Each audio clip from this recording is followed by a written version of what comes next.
வணக்கம் நண்பர்களே. மனிதன் வாழ்க்கையில் எதை தேடினாலும் இறுதியில் தேடுவது ஒன்றைத்தான், அதுதான் மன அமைதி. கடந்த காலத்தை நினைத்து வருந்துகிறோம், எதிர்காலத்தை நினைத்து பயப்படுகிறோம், இல்லாததை நினைத்து ஏங்குகிறோம். ஆனால் நம் கையில் இருப்பது இந்த நிமிடம் மட்டுமே. உலகத்தை வெல்வதை விட தன் மனதை வெல்வதே உண்மையான வெற்றி என்று புத்தர் போதித்தார். ஆசையை குறைத்து கோபத்தை விட்டுவிட்டு கருணையோடும் அமைதியோடும் வாழ்வதற்கான புத்தரின் 10 ஆழமான வாழ்க்கை போதனைகளை இப்போது பார்ப்போம். உங்கள் வாழ்க்கையில் மன அமைதியும் மகிழ்ச்சியும் வேண்டுமென்றால் புத்தர் கூறிய இந்த 10 போதனைகளை நினைவில் வைத்துக் கொள்ளுங்கள். 1. நிகழ்காலத்தில் வாழுங்கள். ஒரு நாள் ஒரு மனிதன் புத்தரிடம் வந்தான். புத்தரே, கடந்த கால தவறுகளை நினைத்து வருந்துகிறேன், எதிர்காலத்தை நினைத்து பயப்படுகிறேன், என் மனம் அமைதியாக இல்லை என்றான். புத்தர் அருகிலிருந்த ஒரு கிண்ணத்தை அவன் கையில் கொடுத்து, இதை நீண்ட நேரம் பிடித்துக்கொள் என்றார். சிறிது நேரத்தில் அவன் கை வலித்தது. புத்தர் புன்னகைத்து, கீழே வைத்துவிடு என்றார். அவன் கிண்ணத்தை வைத்ததும் கை ஓய்வடைந்தது. புத்தர் சொன்னார், கடந்த காலமும் எதிர்காலமும் இந்த கிண்ணத்தை போன்றவை. அவற்றை மனதில் பிடித்து கொண்டால் துன்பம், விடுவித்தால் அமைதி. அந்த மனிதன் அமைதியாக தலை குனிந்தான். அன்று முதல் அவன் நிகழ்காலத்தில் வாழ கற்றுக்கொண்டான். 2. கருணையை பழகுங்கள். ஒரு நாள் புத்தர் தனது சீடர்களுடன் நடந்து சென்று கொண்டிருந்தார். வழியில் காயமடைந்த ஒரு சிறிய பறவையை அவர்கள் கண்டார்கள். ஒரு சீடர், இது நமக்கு என்ன பயன் என்று கேட்டார். புத்தர் அந்த பறவையை மெதுவாக தூக்கி தண்ணீர் கொடுத்து அதன் காயத்திற்கு உதவி செய்தார். சீடர் ஆச்சரியமாக கேட்டார், புத்தரே, இவ்வளவு சிறிய உயிரினத்திற்காக ஏன் இவ்வளவு அக்கறை? புத்தர் புன்னகைத்து சொன்னார், நமக்கு உயிர் எப்படி முக்கியமோ அதுபோலவே இந்த உயிருக்கும் அதன் உயிர் முக்கியம். கருணை காட்டுவதற்கு பெரிய காரணம் தேவையில்லை. துன்பப்படுபவரை கண்டால் உதவும் மனம் இருந்தாலே போதும். அந்த சீடர் தலை குனிந்து கருணையின் உண்மையான அர்த்தத்தை புரிந்து கொண்டான். கருணை காட்டும் மனம் முதலில் நம்முடைய மனத்திற்கே அமைதியை தருகிறது. 3. எளிமையை ஏற்றுக்கொள்ளுங்கள். ஒரு நாள் ஒரு இளைஞன் புத்தரை சந்தித்தான். புத்தரே, என்னிடம் நிறைய பொருட்கள் இருக்கின்றன, ஆனால் என் மனதில் மட்டும் அமைதி இல்லை என்றான். புத்தர் அவனிடம் ஒரு சிறிய கிண்ணத்தை காட்டி, இது உனக்கு தேவையா என்று கேட்டார். ஆம் என்றான் அவன். புத்தர், அப்படியானால் இதை வைத்துக்கொள் என்றார். பிறகு இன்னொரு பொருளை காட்டி, இது என்று கேட்டார். அது இல்லாமலும் என்னால் வாழ முடியும் என்றான். புத்தர் புன்னகைத்து, வாழ்க்கையிலும் இப்படித்தான். தேவையானவற்றை வைத்துக்கொள், தேவையில்லாதவற்றை விட்டுவிடு. பொருட்கள் அதிகமானால் வாழ்க்கை பெரிதாகாது, ஆசைகள் குறைந்தால்தான் மனம் இலகுவாகும் என்றார். அந்த இளைஞன் அன்று முதல் தேவையற்ற பொருட்களையும் ஆசைகளையும் கொஞ்சம் கொஞ்சமாக விட்டுவிட்டான். அவனுடைய வாழ்க்கை எளிமையானது, அவனுடைய மனமும் அமைதியானது. எளிமையை ஏற்றுக்கொண்டால் வாழ்க்கை சுமையாக இல்லாமல் இனிமையாக மாறும். 4. ஆசைகளிலிருந்து பற்றை விடுங்கள். ஒரு நாள் ஒரு சீடன் புத்தரிடம் வந்து, புத்தரே, எனக்கு ஒரு பொருள் கிடைத்தால் போதும் என்று நினைக்கிறேன், ஆனால் அது கிடைத்தவுடன் இன்னொரு பொருள் வேண்டும் என்று ஆசை வருகிறது. இந்த ஆசைக்கு முடிவே இல்லையே என்றான். புத்தர் அவனை ஒரு தோட்டத்திற்கு அழைத்துச் சென்றார். அங்கே ஒரு மனிதன் மரத்திலிருந்து பழங்களை பறித்துக்கொண்டே இருந்தான். அவன் கூடை நிரம்பிய பிறகும் பறித்துக்கொண்டே இருந்தான். புத்தர் கேட்டார், உன் கூடை நிறைந்துவிட்டதே, இன்னும் ஏன் பறிக்கிறாய்? அவன் சொன்னான், இன்னும் கொஞ்சம் கிடைத்தால் நன்றாக இருக்கும் என்று நினைக்கிறேன். புத்தர் சீடனை பார்த்து புன்னகைத்தார். இதுதான் ஆசையின் இயல்பு. கிடைத்தது போதாது என்று நினைக்கும்போது மனம் எப்போதும் அடுத்ததை தேடிக்கொண்டே இருக்கும். சீடன் அமைதியாக கேட்டான். புத்தர் சொன்னார், ஆசை வருவதை தடுக்க வேண்டியதில்லை, ஆனால் அதை பற்றி கொண்டு ஓடாதே. தேவையானதை ஏற்றுக்கொள், தேவையற்றதை விட்டுவிடு. ஆசை வருவது இயல்பு, ஆசையின் பின்னால் ஓடாமல் இருப்பதே அமைதி. 5. நன்றியுணர்வை வளர்த்துக் கொள்ளுங்கள். ஒரு நாள் ஒரு மனிதன் புத்தரை சந்தித்து, புத்தரே, என் வாழ்க்கையில் எனக்கு எதுவுமே இல்லை, அதனால் நான் எப்போதும் கவலையாக இருக்கிறேன் என்றான். புத்தர் அவனை பார்த்து, உன்னிடம் 2 கண்கள் இருக்கிறதா என்று கேட்டார். ஆம் என்றான் அவன். அப்படியானால் உலகத்தை பார்க்கும் ஒரு வரம் உன்னிடம் இருக்கிறது. பிறகு புத்தர் கேட்டார், உன்னிடம் 2 கைகள் இருக்கிறதா? ஆம். அப்படியானால் உழைத்து வாழும் சக்தியும் உன்னிடம் இருக்கிறது. அந்த மனிதன் அமைதியாக நின்றான். புத்தர் புன்னகைத்து, நாம் இல்லாததை எண்ணிக்கொண்டே இருந்தால் நம்மிடம் இருப்பதன் மதிப்பை மறந்துவிடுகிறோம். ஒவ்வொரு நாளும் கிடைக்கும் சிறிய நன்மைகளுக்கும் நன்றி சொல்ல கற்றுக்கொள் என்றார். அன்று முதல் அந்த மனிதன் தன்னிடம் இருப்பதை நினைத்து நன்றி கூறத் தொடங்கினான். அவனுடைய வாழ்க்கை மாறவில்லை, ஆனால் வாழ்க்கையை பார்க்கும் அவனுடைய பார்வை மாறியது. அதனால் அவன் மனமும் அமைதியானது. நன்றியுணர்வு அதிகரிக்கும் போது குறைவாக தோன்றிய வாழ்க்கையே நிறைவாக தெரியும். 6. தினமும் தியானம் செய்யுங்கள். ஒரு நாள் ஒரு இளைஞன் புத்தரை சந்தித்தான். புத்தரே, என் மனம் எப்போதும் குழப்பமாக இருக்கிறது. எண்ணங்கள் ஓயாமல் ஓடிக்கொண்டே இருக்கின்றன. எனக்கு மன அமைதி வேண்டும் என்றான். புத்தர் அவனை அருகிலிருந்த குளத்தின் கரைக்கு அழைத்து சென்றார். குளத்தில் ஒரு கல்லை போட்டார்.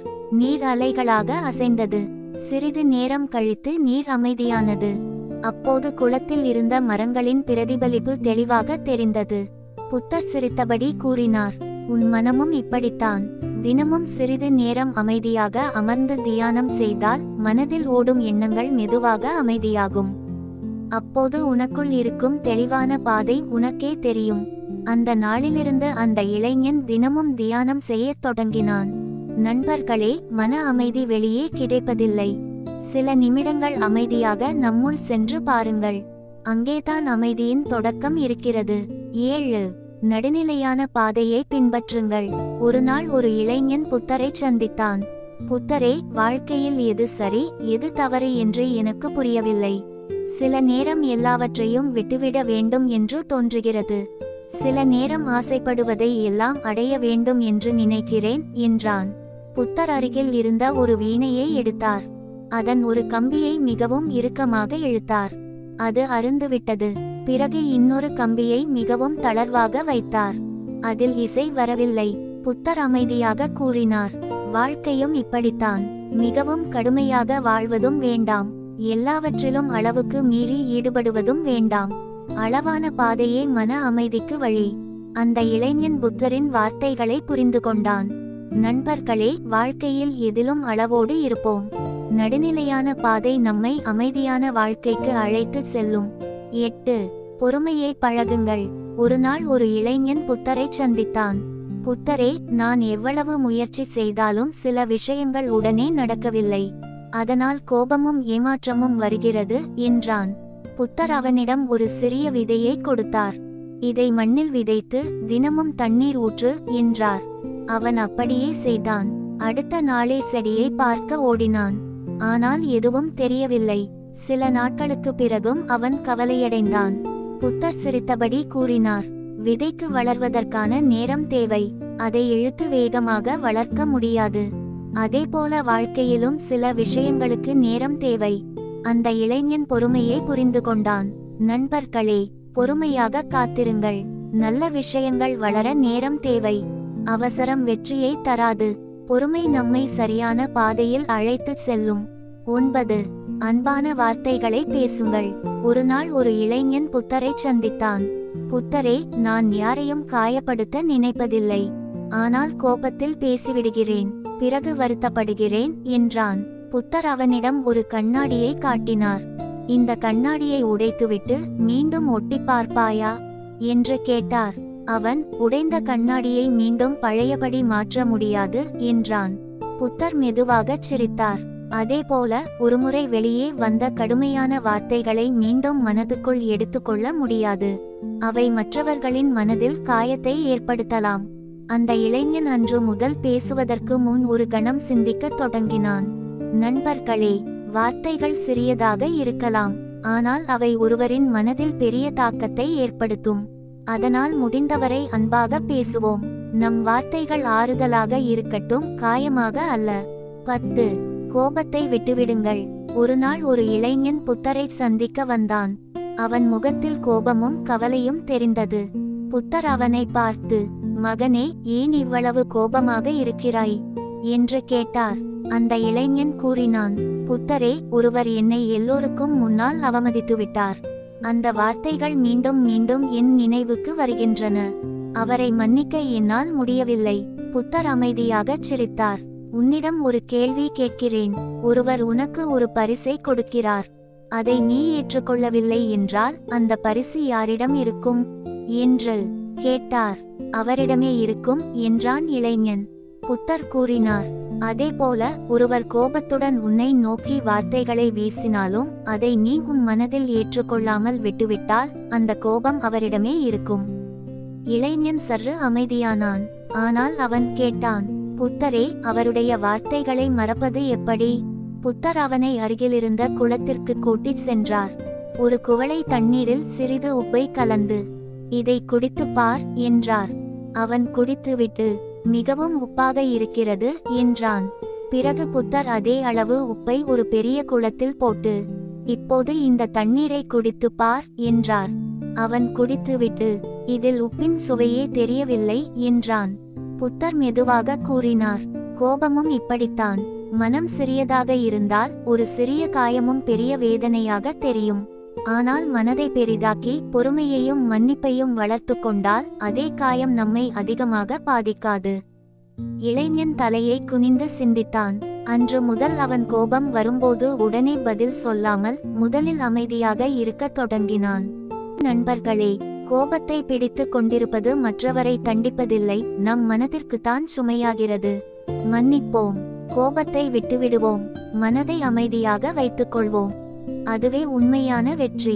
புத்தரின் இந்த 10 போதனைகளும் நம் வாழ்க்கையை மாற்றுவதற்கான பெரிய ரகசியங்களை அல்ல, நம் மனதை மாற்றுவதற்கான சிறிய வழிகளைத்தான் கற்றுத்தருகின்றன. எதை மாற்ற முடியாதோ அதை ஏற்றுக்கொள்வோம். எதை விட்டுவிட வேண்டுமோ அதை விட்டுவிடுவோம். எதை அன்பாகச் சொல்ல முடியுமோ அதை அன்பாகச் சொல்வோம். கோபம் வந்தால் அமைதியை தேர்ந்தெடுப்போம். துன்பம் வந்தால் பொறுமையை தேர்ந்தெடுப்போம். குழப்பம் வந்தால் அமைதியாக நம்மை நாமே கவனிப்போம். மனம் அமைதியாகும் போது நம்முடைய வாழ்க்கையும் அழகாக தெரியும். நிம்மதியை தேடி உலகம் முழுவதும் செல்ல வேண்டியதில்லை. ஒரு நிமிடம் கண்களை மூடி உங்கள் மனதுக்குள் பாருங்கள். நீங்கள் தேடும் அமைதி அங்கேயே இருக்கலாம். அமைதி நமக்குள்ளேயே இருக்கிறது. அதை உணரத் தொடங்குவோம். என் அன்பான உறவுகளே, நன்றி, வணக்கம்.